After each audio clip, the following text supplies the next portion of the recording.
ევროკომისია აცხადებს, რომ რეფორმებში ბუდაპეშტის ახალი მთავრობის ხელმძღვანელობით მიღწეული პროგრესი ბრიუსელს უნგრეთისთვის მილიარდობით ევროს განბლოკვის საშუალებას აძლევს. ევროკომისიის პრეზიდენტმა ურსულა ფონ დერ ლაიენმა ამის შესახებ ჟურნალისტებს უნგრეთის ახალ პრემიერ-მინისტრთან პეტერ მადიართან შეხვედრის შემდეგ გამოუცხადა.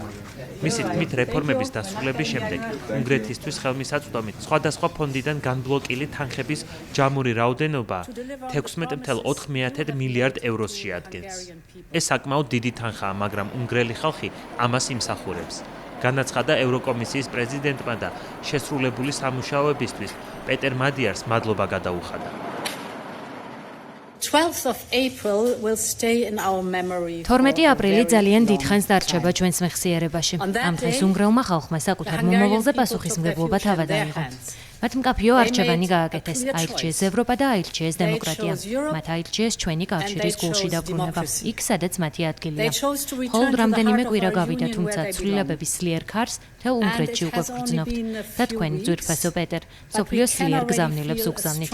თქვენ მიერ ფიცის ევროპის დღესდადებით ევროპული ჰიმნის ფონზე და ევროპული ფერების კვლავ ამაყად აფრიალებით უნგრეთის პარლამენტზე. ეს ყველაფერი სიმბოლოა, რომ უნგრეთისთვის ახალი ერა იწყება.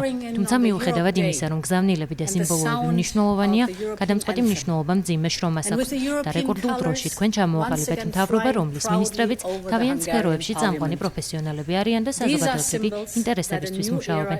თქვენი მთავრობა სწრაფად და მტკიცედ მოქმედებს, რათა ის დაპირებები შეასრულოს, რომლებიც უნგრელ ხალხს მისცა. პროგრესის ტემპს ხაზი გაუსვა თავად პეტერ მადიარმაც. მანვე მზადყოფნა გამოთქვა თანამშრომლობისთვის უნგრელი ხალხისა და ყველა ევროპელის ინტერესების დასაცავად. იგივე თქვენი და თქვენი ყველა კოლეგის ძალიან მადლიერი ვარ იმ უდიდესი სამუშაოსთვის, რომელიც შეასრულეთ. მოლაპარაკებები მხოლოდ 5 კვირის წინ დავიწყეთ და უკვე აქ ვართ. უნგრეთის ახალი მთავრობის ჩამოყალიბებიდან მხოლოდ 3 კვირის შემდეგ ჩვენ უკვე მივახციეთ ისტორიულ გარღვევას, შეთანხმებას, რომელიც მართლაც ძალიან მნიშვნელოვანია უნგრელი ხალხისთვის და ჩემი საყვარელი უნგრეთისთვის. დიდი მადლობა. ჩვენ ძალიან მადლიერები ვართ და მზად ვართ უნგრელი ხალხისა და ყველა ევროპელი მოქალაქის ინტერესებისთვის თანამშრომლობა გავაგრძელოთ. ასევე მინდა მადლობა გადავუხადოთ ჩემს კოლეგებს, ყველა უნგრელ მინისტრსა და მთავრობის წევრს, რომლებიც დღე და ღამე დაუღალავად მუშაობდნენ.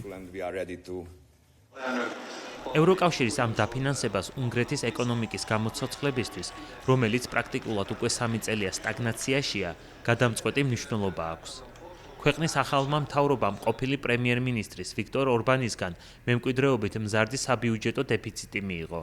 ევროკომისიის შეფასებით, ამ დეფიციტმა 2026 წელს შესაძლოა მთლიანი შიდა პროდუქტის 6.2%-ს მიაღწიოს. ამის მიზეზად კი ორბანის მიერ წინა საარჩევნო პერიოდში გაწეული მასშტაბური ხარჯები სახელდება.